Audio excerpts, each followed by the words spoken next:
Eu me chamo Maria. Eu me chamo Diogo. Estamos em um período crucial de conscientização que une as campanhas Outubro Rosa e Novembro Azul. Mais do que falar de exames, precisamos falar da qualidade da informação.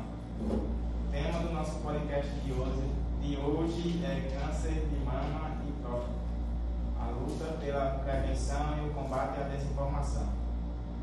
Hoje temos o prazer de receber a enfermeira Joquebede Costa, formada em 2019 pela Faculdade do Vale do Jaguaribe, pós-graduada em Saúde da Família e Terapia Intensiva pela UniBF e em Saúde do Trabalhador e Saúde da Mulher pela Faculdade Holística. É também habilitada em iniciação de Planon e DIU no Instituto Alexia Ferreira, Salvador, Bahia. Atua hoje no Hospital Regional da Mulher, Parteira Mossoró, na UBS em Cajazeira, Ceará, e em consultório de enfermagem própria aqui na Maísa, onde realiza preventivo, inversão de DIU e de Implanon. Seja muito bem-vinda, Joquebede. Muito obrigada. Para começarmos, qual é a importância da conscientização contínua sobre o câncer de mama e o câncer de próstata no cenário atual da saúde brasileira? A palavra conscientizar é uma palavra que a gente usa universalmente, né? Não utilizada apenas no Brasil, mas no mundo inteiro. É tanto que essas campanhas são a níveis internacionais. Então, conscientizar quer dizer deixar as pessoas alertas sobre o que pode acontecer em relação à sua saúde. É como se nós estivéssemos alertando para que as pessoas conseguissem diagnosticar suas doenças de forma precoce, para que elas consigam uma cura melhor.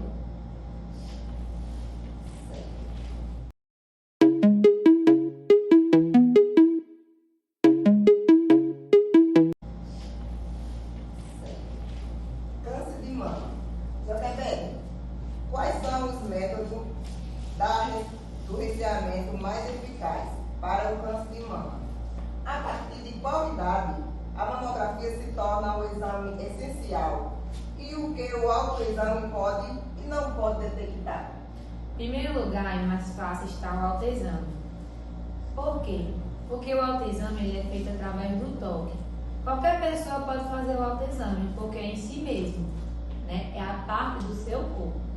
Então, tem até umas formas, depois vocês podem explanar melhor, de como fazer esse toque e esse autoexame. Se a pessoa tem dúvidas ou se achou algum nódulo na mama, seja homem ou mulher, porque homens também têm câncer de mama. Então, o homem que tem mama, ele precisa fazer a explanação. Então, ela precisa do auxílio diagnóstico, né? Ela vai procurar um profissional de saúde e ele vai orientar exames complementares.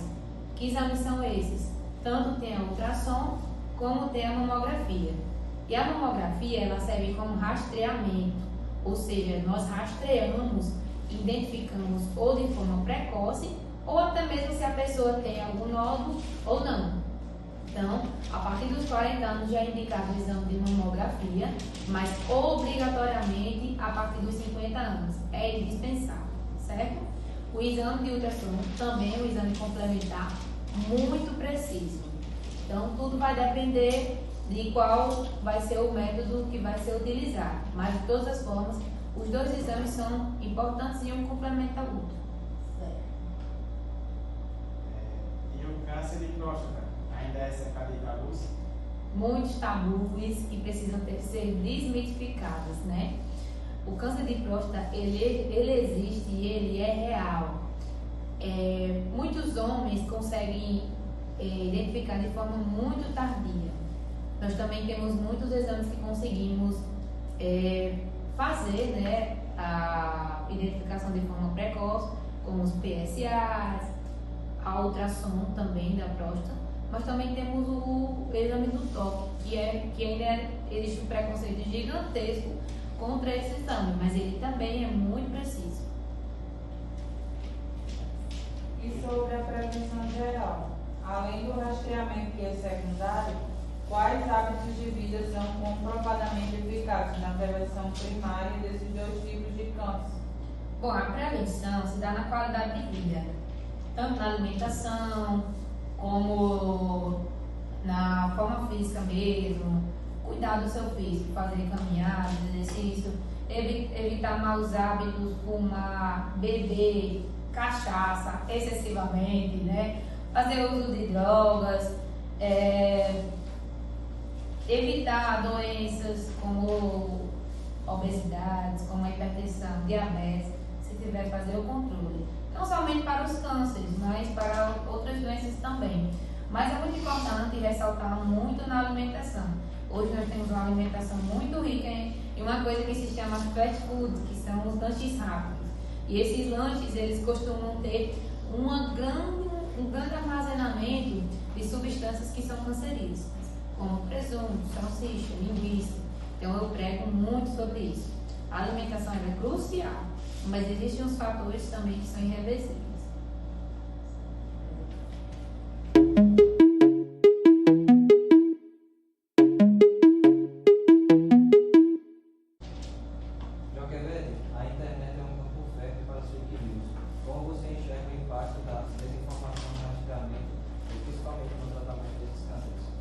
É um impacto muito negativo, né? Por quê? Porque à medida que os nódulos eles vão avançando, eles não ficam mais somente no órgão. Vocês sabem que o câncer ele se alastra muito rápido. Então, se ele inicia na mama, e eu sou mulher, eu não tenho o costume de pegar no meu próprio peito, que é meu. Então, o que acontece? Aquele nódulo ele vai crescer silenciosamente e quando a pessoa descobre, está muito grande e muitas vezes em outros tecidos perto, né? E da mesma forma, a próstata. O homem não cuida, quando descobre já está bem infectado em outros lugares próximos ou até mesmo em outros lugares mais distantes, que a gente chama de metástase. Então, quando a pessoa não se cuida, causa um impacto muito negativo. E principalmente se der ouvido a várias fake news que existem na internet. Tem muitos homens que acham que vai deixar de ser homem se fizer um exame de próstata, né? Sim. E tem muitos métodos também para ser feito, né? O exame de toque, ele é bem simples. A gente faz, o profissional médico faz, mas ele é bem simples de ser feito. Não vai perder libido, não vai perder a masculinidade por causa de um toque, né? A gente sabe. Quais os principais fatores de riscos para o câncer de mama e do colo do útero? Que hábitos podem ajudar a reduzir os riscos e desenvolver as doenças? Pronto, os principais fatores de risco são assim. Eu considero, né, a ciência considera os fatores de risco que são irreversíveis e tem os que são reversíveis. A gente já comentou aqui sobre os reversíveis, que estão na alimentação, nos cuidados, nos maus hábitos, mas tem uns que infelizmente não tem como reverter, como é o caso da genética. Uma vez que você nasce com a genética afetada por esse tipo de doença, infelizmente a sua probabilidade de ter é bem maior. Por exemplo, sua avó teve câncer de mama, sua mãe teve câncer de mama, então qual é a chance de você ter também? Altíssima. Então, a genética é um dos fatores que é quase indispensáveis e também é irreversível. Então, por isso que quem tem já histórico familiar, a pessoa tem que se cuidar mais do que quem não tem. Pode acontecer quem não tem histórico genético de repente aparecer? Com certeza. Mas há uma probabilidade bem maior, não é isso? Minha família. Tem em casa. Então você tem já que se cuidar, por exemplo, mais um pouco do que eu que não tenho. Você tem que rastrear mais ainda, certo? E sobre o câncer de colo de útero, tem um exame que é bem prático, que é o exame de prevenção, né? Então, as mulheres vão lá uma vez por ano e fazem esse exame.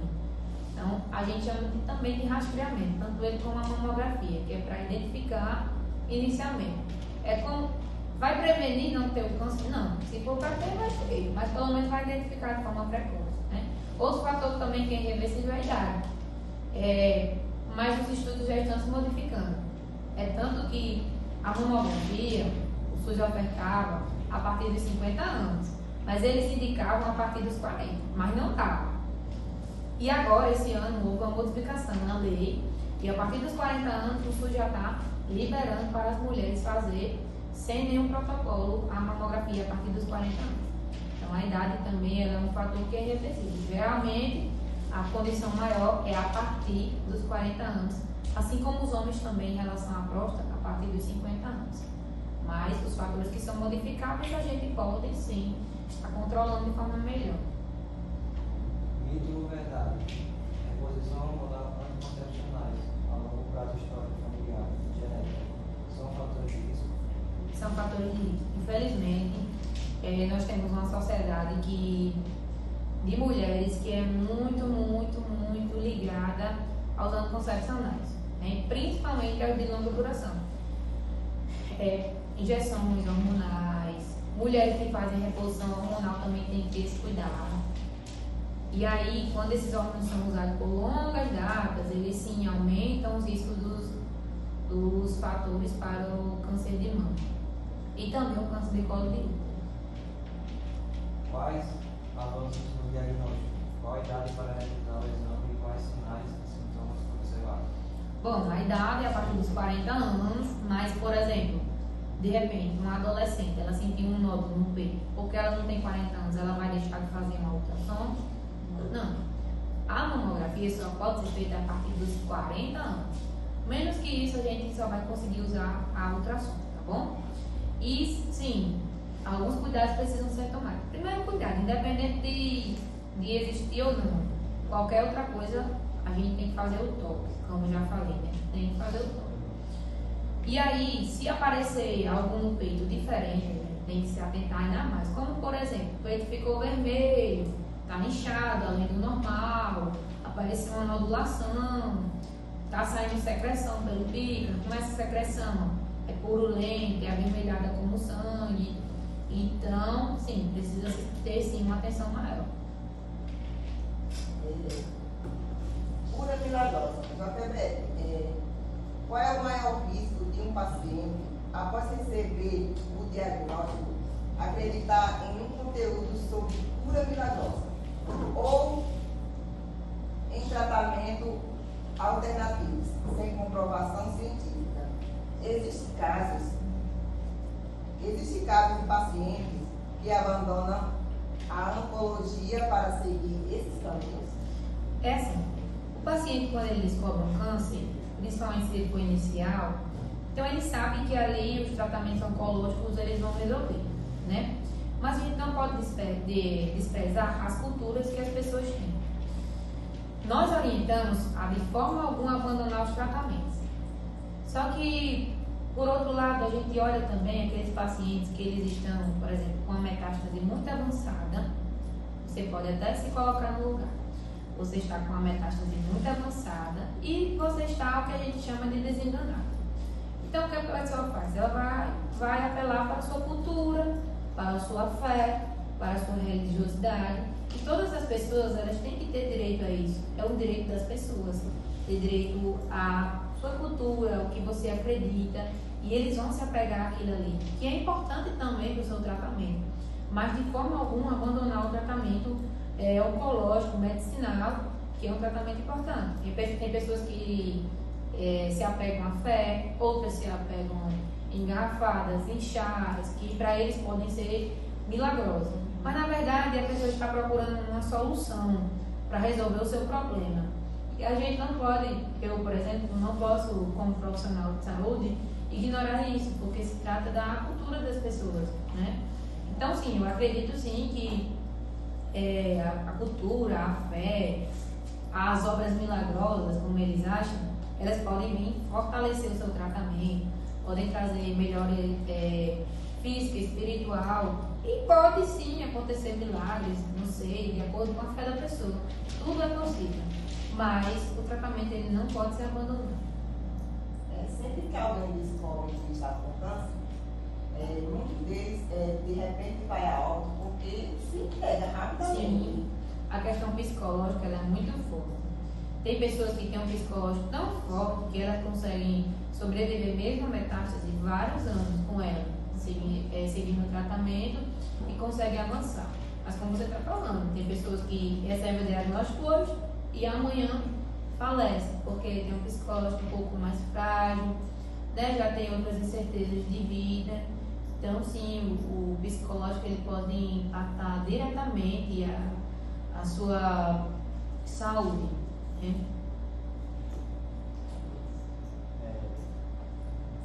E a responsabilidade das redes sociais, como os pacientes e familiares podem filtrar o que lê e se proteger de informações enganosas? Bom, as redes sociais, elas têm um impacto muito grande nas nossas vidas hoje, né? Tanto que a gente passa a maior parte do tempo com o celular. Eu acho que quase todo mundo é assim. Então, deve se filtrar muito, porque, tipo, vocês vão ouvir falar de todo mundo. Vão ouvir falar de pessoas, sei lá, que tiveram câncer e que tiveram uma cura milagrosa. E aí, se deu certo para um, eles vão achar que vai dar certo para todos. Vão ouvir falar sobre inúmeras coisas, mas, enfim, para quem já está com câncer, tem que se ter muito cuidado realmente com o que você está ouvindo, com o que está vendo. E para quem ainda não tem, a internet ela pode ser uma fonte muito boa, inclusive de informações. No Outubro Rosa, por exemplo, a nível internacional e as propagandas, os comerciais, as empresas estão totalmente voltadas para essa causa, apoiando assim inteiramente. Hoje em dia existem campanhas, corridas. Então assim, não é justo que a mulher toque no seu peito apenas em outubro. Eu acho isso muito errado. Mas em outubro vem um alerta para quem esqueceu durante o ano inteiro de se lembrar de pegar no peito, que é uma coisa muito simples. Então assim, elas tanto podem ter um impacto positivo quanto negativo, mas o filtro ele deve ser feito.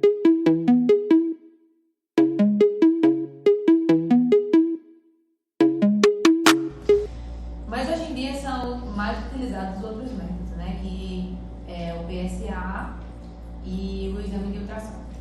Aí assim, o PSA, antes de ser feito, ele tem que ter umas recomendações, senão ele vai dar um alarme falso.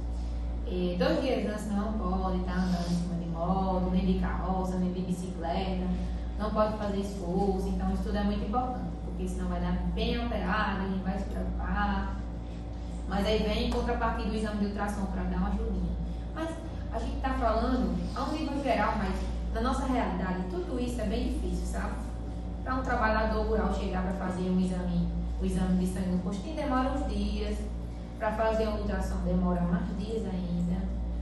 Então assim, vai muito também da questão financeira. Então às vezes a única coisa que o homem tem é ir lá no postinho e pedir para fazer o exame de toque, gente.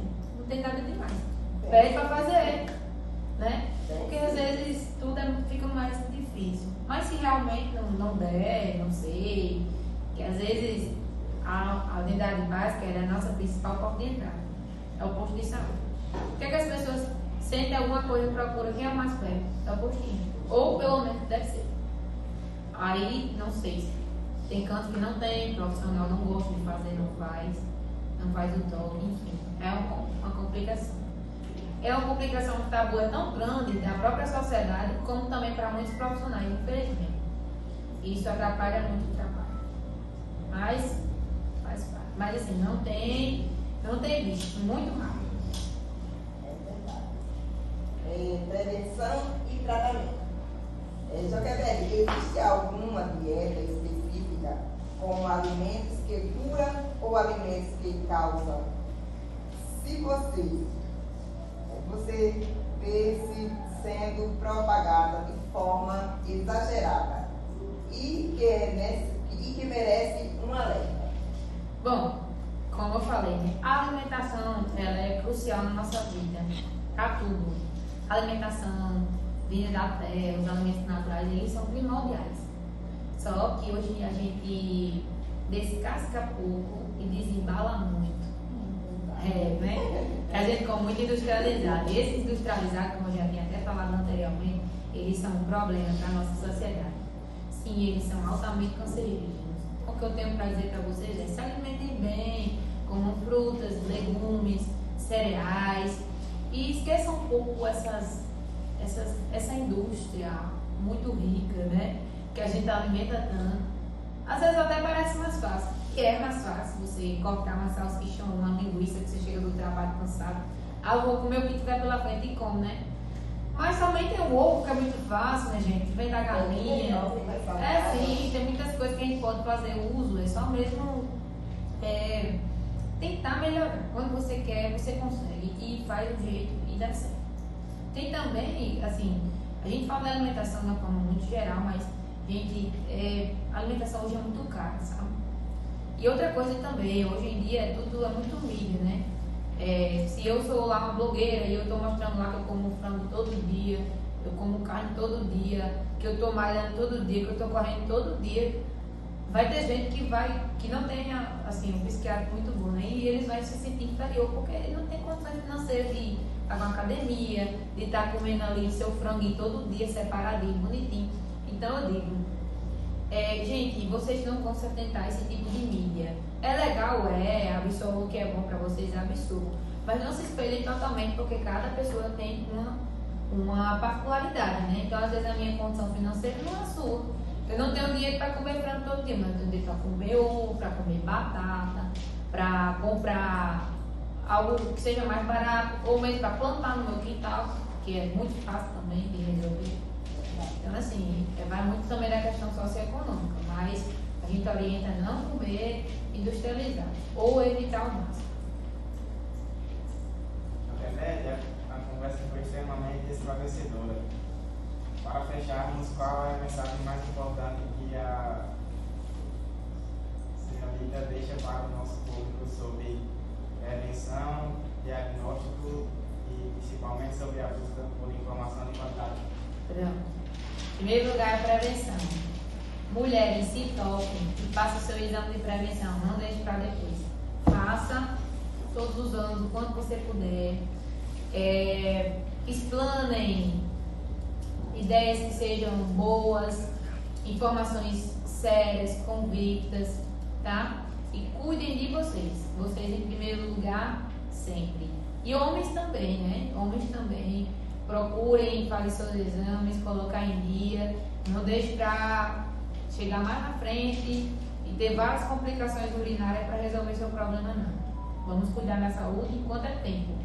Fazer de tudo para ter uma saúde boa, bem cuidada. E se você descobrir alguma coisa, em primeiro lugar, pés no chão e passo a passo, né? Qualquer pessoa pode ser acometida por um câncer, mas o nosso objetivo é tentar descobrir de forma precoce e ter um melhor tratamento, a melhor resposta de cura.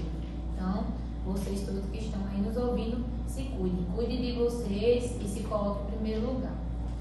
E para quem deseja acompanhar seu trabalho e saber mais sobre o tema, onde podem te encontrar? Você poderia passar seu contato profissional e redes sociais?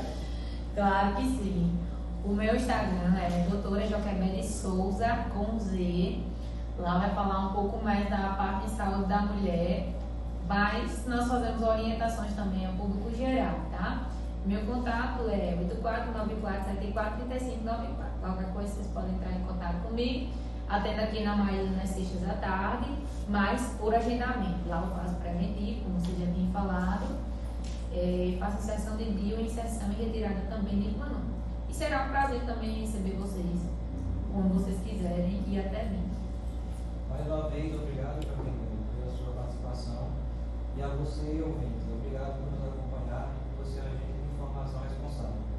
Até o nosso próximo podcast.